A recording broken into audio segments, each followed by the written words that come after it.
Good morning, everybody. How are you all today? I hope you're well. I'm coming to you from a slightly different angle today because my little seat, my bench in the shed, has been taken over by cats. I don't mind, they're gorgeous. It's an absolute beauty of a day. It's bright, it's sunny, but it's not boiling hot. Not by any means. There's still a little bit of a chill in the air, but it's a perfect morning for getting on with some jobs.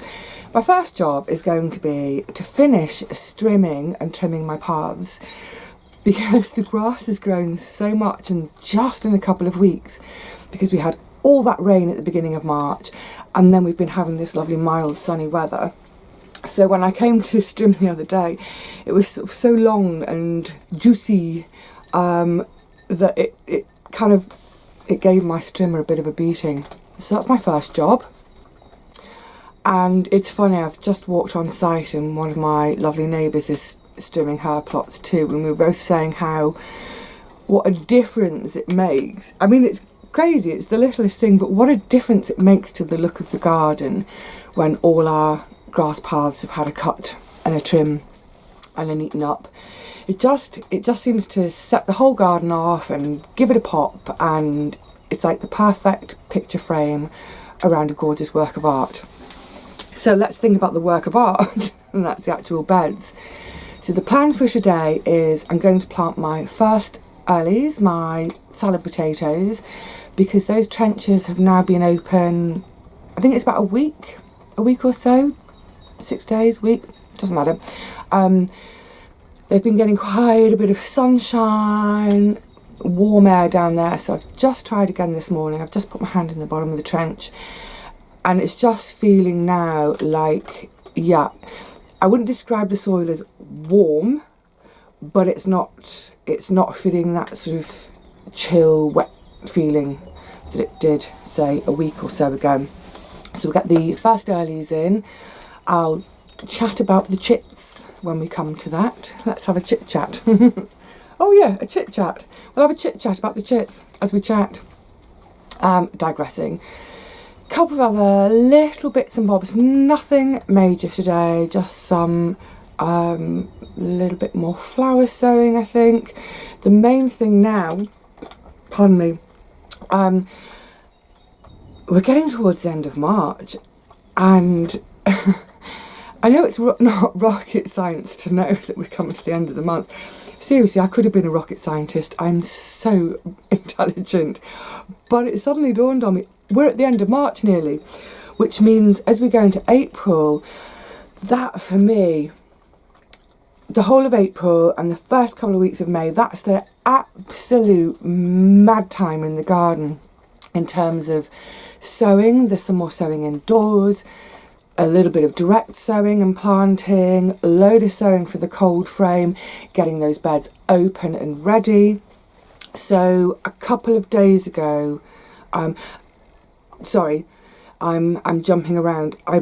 I had my white onion sets delivered maybe 6 weeks ago, but I just had my red onion sets delivered. And it's around about now that I tend to put them in, around about the first week of April. So when I was here a couple of days ago, all sorts of odds and sods of jobs, I thought, oh, I know, why don't I have a look to see about getting my onion beds ready for planting next week. And I was looking at the one, we're going to wobble because Poppy's about to jump. I'll show you properly in the garden, but I think it's worth showing because the difference between the potato, that's Rusty, oh, and there's a couple of ferals outside my shed door too, so there's going to be some hissing. How did I turn into the cat lady? Yes, when I was digging out the spud trenches the other day, that soil was wonderfully friable, not too wet, not too dry, The onion bed, one of them for the red onions, was one of those beds where I just put a lot of the autumn rubbish on, so it wasn't composted. But I just laid it across the top of the bed to give it a bit of protection from the weather over the winter. Plus, I was I hoped that some of it would start to decompose and that the worms would take it down, but I didn't ever cover it with cardboard. Ran out of cardboard, ran out of bricks to hold the cardboard down, and it did make a difference. So when we go out, I'll show you that too, because I think if anyone else is thinking about covering their beds like I did last autumn, having seen how well it worked for the potato trenches, that's what I need to replicate. Oh, bless you. Did you hear that? It's Rusty sneezing. He's curling up in the sun on my chair. Yeah, so it worked really well for the potato bed. Not so well for the onion bed, but there were differences in how I did it. So I'll definitely show you that, because I think that'll be useful for anyone else who's thinking of doing something similar this autumn. First things first though, finish that strimming and do my trimming. I've just about finished my strimming. I only had half the plot to do, but my battery has already died. So this is my strimmer that I've been using for, I think it's 5 years now. It's a McAllister. It's nice and lightweight, easy to carry to and from the allotment. The battery here, dead easy, just slides out. Then, I'll just pop the strimmer down a sec. And then this just goes into, you know, a recharging sort of docking thing. It takes about an hour to charge. Actually, it's less than that. What am I talking about? I think it's about 30 minutes to charge. And when I first had this strimmer, and actually for, I'd say pretty much up until last autumn, I would do a charge and that was enough to do all my paths. So all around the outside of my plot, plus all my paths that cut across. It was never enough, quite enough, to do my whole plot and then outside my shed. So that was always a take it home, charge it, come back and do a second strimming. What I'm thinking is that, I'm sure someone's probably more brainy than me out there can tell me, but I think the battery's had it. I'll see if I can get a replacement battery, because it seems silly to replace the whole thing if I could just replace this little battery pack. I think that's what's happened. I think after 5 years or so, even though I'm recharging it, it's just not holding, it's either not holding the charge as well as it used to, or there's sort of less space in there to recharge. I don't know. Is it like with the computers when we lose space? I don't know, but I'm going to look to see if I can get a new battery pack, because it'll be really annoying in future if I want to trim the grass and tidy things up a bit and I can only do half a job at a time. Anyway, so I'll look into that. I don't know if any of you have used it. Let me do it closer up so you can see. McAllister. I don't know if any of you have used these, and if you found that after sort of 4 or 5 years your batteries have started to be rubbish too, and if you've replaced them. Yeah, let me know if you have, rather than me going and buy a battery and that not be the issue. Anyway, that's enough battery talk. Back on with the work.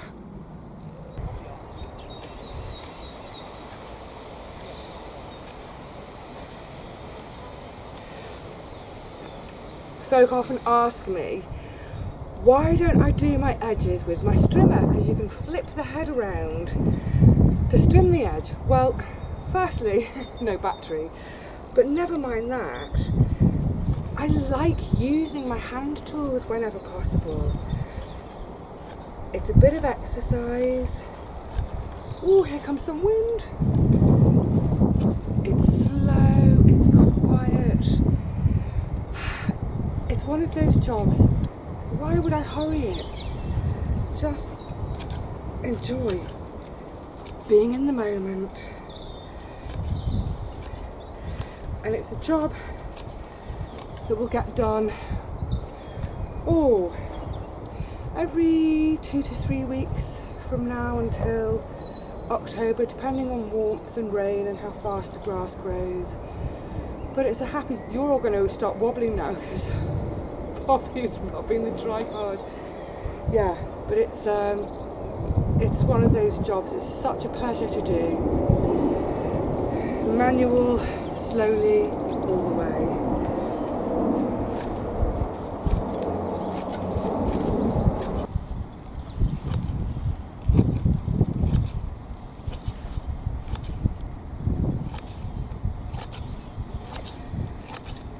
think of it as a meditation.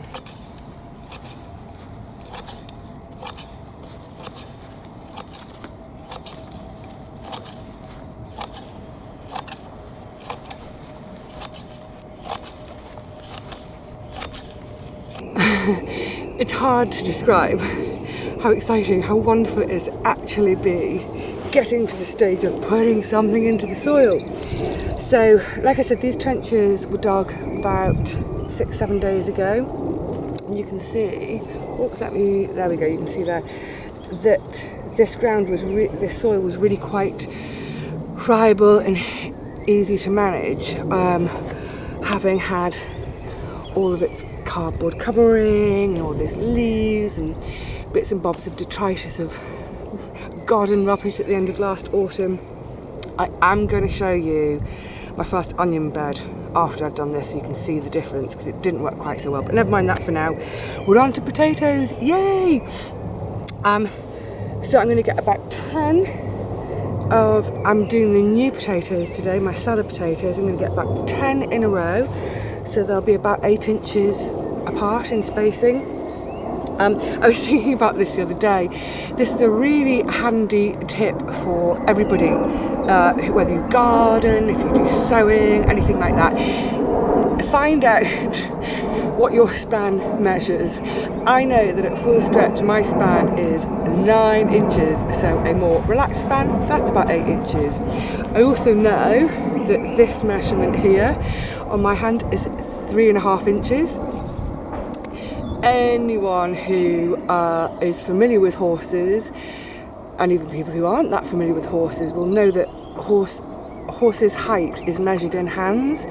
You'll hear like, oh, that's a 16 hand, that horse is 16 hands high, that horse is 15.5 hands, that one's 17, ooh, a 17 hand horse.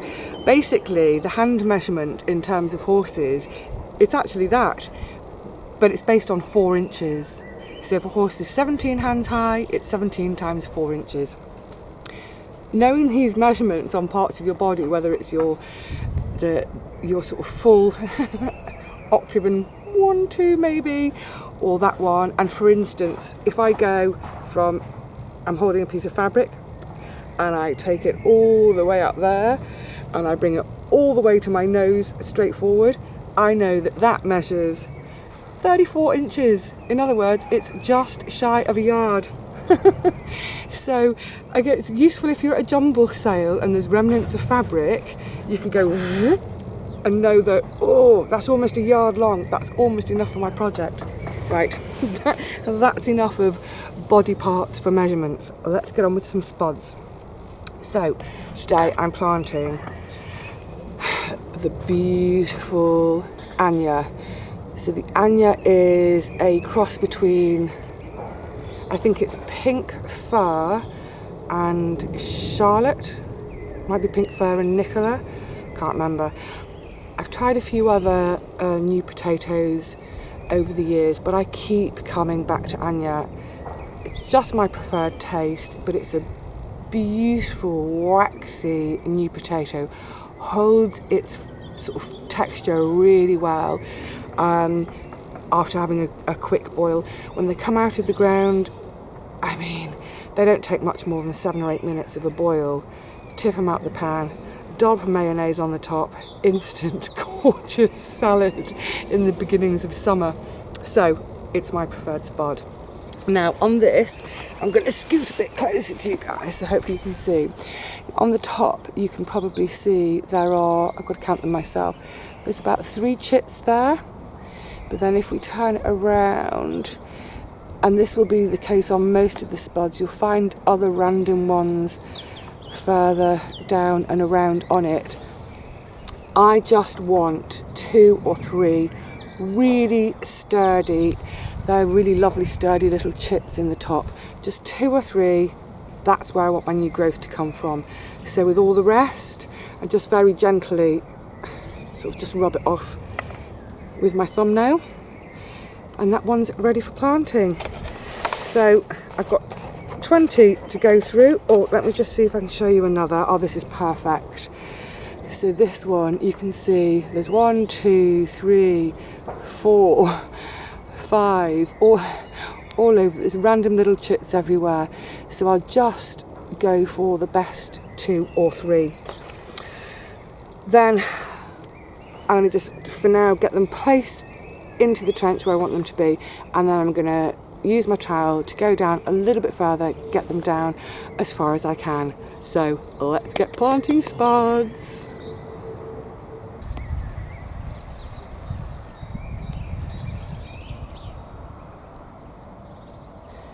Those rubbishy little chits knocked off.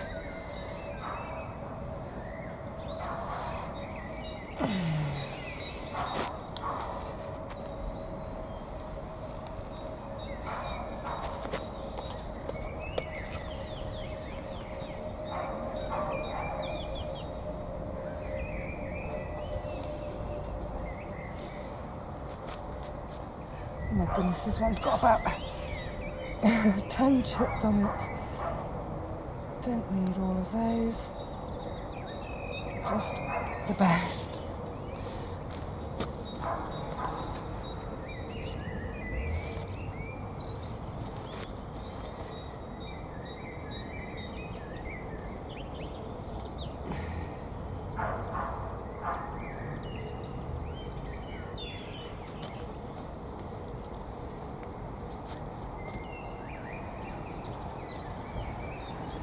Right, that'll do me.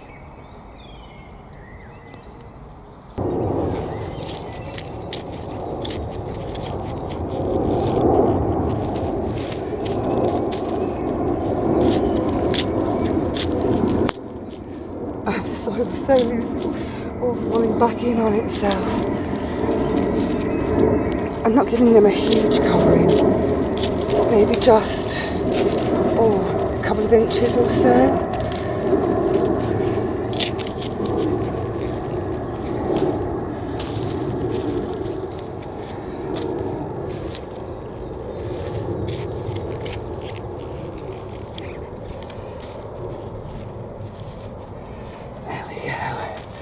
And then, like I say, we're not due any frost, but I'll keep an eye on the forecast, and if it suddenly looks like we're going to have some, and I've got little, nearly on my belly planting, if it looks like we're going to suddenly have a bit of frost, and I have got shoots poking up, I'll just quickly pop down here and either drag some of this soil down over onto them, or chuck a fleece on them.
Like I say, I'm not going to actually put my mains in. They're going to go there just yet and wait another couple of weeks or so to do those. But as I was mentioning earlier, this bed is going to have onions. Bed next to it, this is going to be carrots and not growing any poppies, but carrots, leeks, spring onions between them, and then more onions. So this bed and this bed over the autumn were basically dealt with in the same way. They had all sorts of this sort of like just rubbish at the end of last autumn piled on them because they didn't have any more cardboard, had no bricks, nothing to weigh the cardboard down whatsoever. So when I came to take it off, yes, a little bit had started to compost down, but the main difference between sort of getting my fork in this bed and getting my fork in over there, this was really quite compact and claggy and really, really wet and heavy. So I think just by having the cardboard, as you can see those beds there, they've had the cardboard all winter, so I'm hoping that they will be as easy to work as that spud bed was. I think the cardboard has just made that little bit of difference. So when I come to doing it this autumn, yes, all sorts of rubbish, leaves, what have you, but I'm definitely going to get some cardboard on so it doesn't get quite so wet and heavy. Now, I didn't dig this at all at the end of last autumn like I normally would. I just pulled out the last of my harvests and then dumped the not composted material on the top. So perhaps it could have done with a little tickle first, I'm not sure. Anyway, the long and the short is, it was a bit of a devil, and it's going to need a little bit more cultivation with the three-pronged long-handled cultivator. I do need to break it down a little bit more because it's for the onions, and for example, and I'm sure anyone with clay is familiar with this, you end up with these great lumps and bumps and holes, and you know, I can't even put a set into that. It's solid. It's so, you see, it's so hard. And if I put one there, well, it's going to be sort of in midair, roots not in the soil. So, lesson note to self, cardboard as well as the junky stuff. I will get this bed ready in the next couple of days, even before I plant it with the onions. And when I have got it down to sort of finer tilth, I'm going to add some compost, add some chicken manure, what have you. I will get it covered with cardboard so that this doesn't bake out. And then once the onions are in, I'll start to think about various mulches for the season.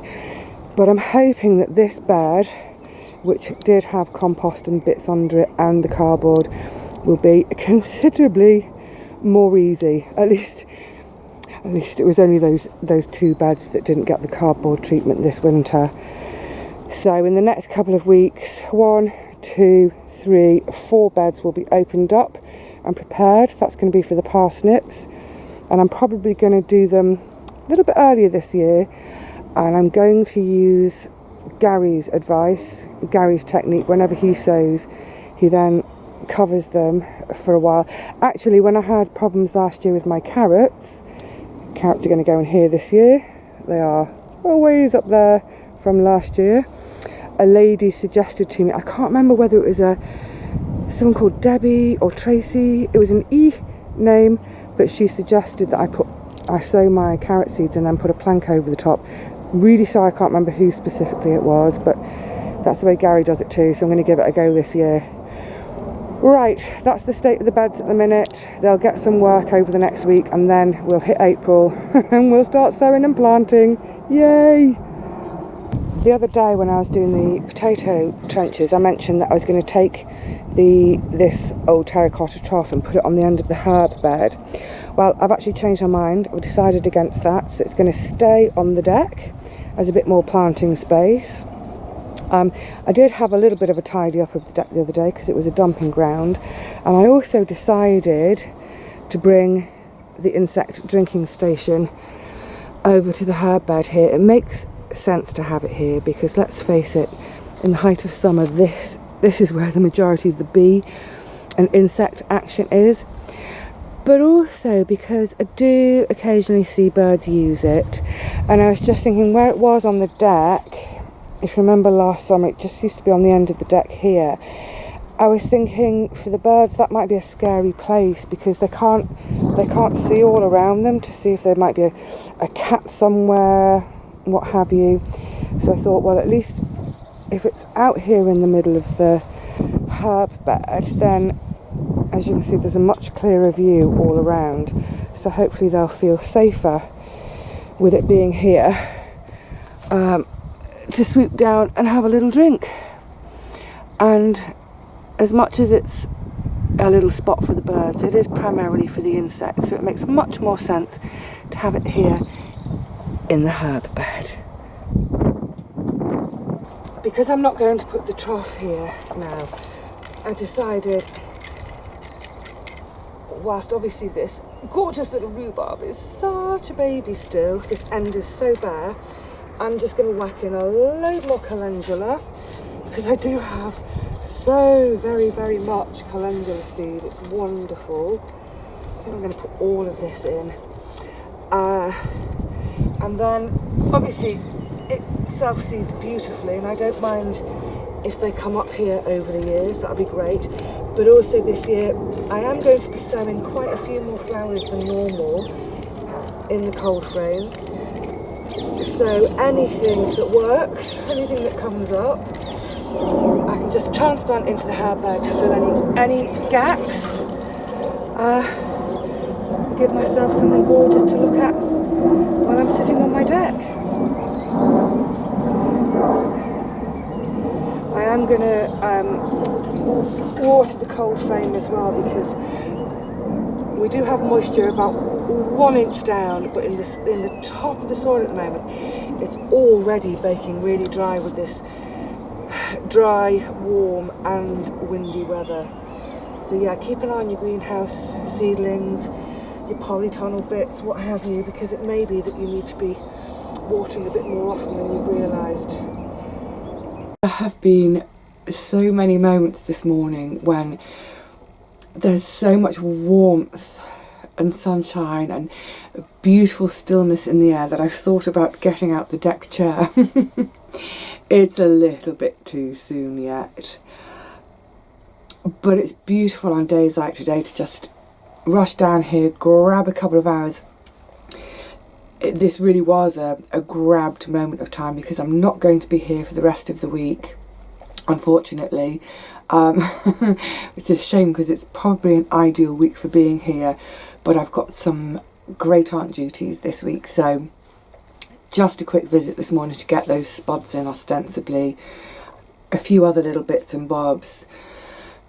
And then the next time I'm here, probably, thinking about it, will be into April, and we will be into the madness of April. I can't wait. I think April is one of the best, most exciting months in the garden. It's when the whole garden will look completely different for the first time in months and months and months. Structures will go up, bean poles, vegetable cathedrals, beds will be opened up. The first few bits and pieces will go in the ground, the onions, the spuds, what have you. Nets will be appearing again to protect the freshly planted beds from the foxes. Oh, I can't wait. I have to wait though. It's a busy week, so like I say, it's going to be quite a few days before I'm here again. But when I am, I can't wait to get stuck in. So, for now, I will say cheerio to you all. Enjoy your bubbling excitement as we all start to get our hands really back into the dirt again, and just enjoy these precious, precious mornings like this. I don't want to go home. I really don't want to go home. Right, I have to. So, have fun whatever you're up to, whoever you're doing it with.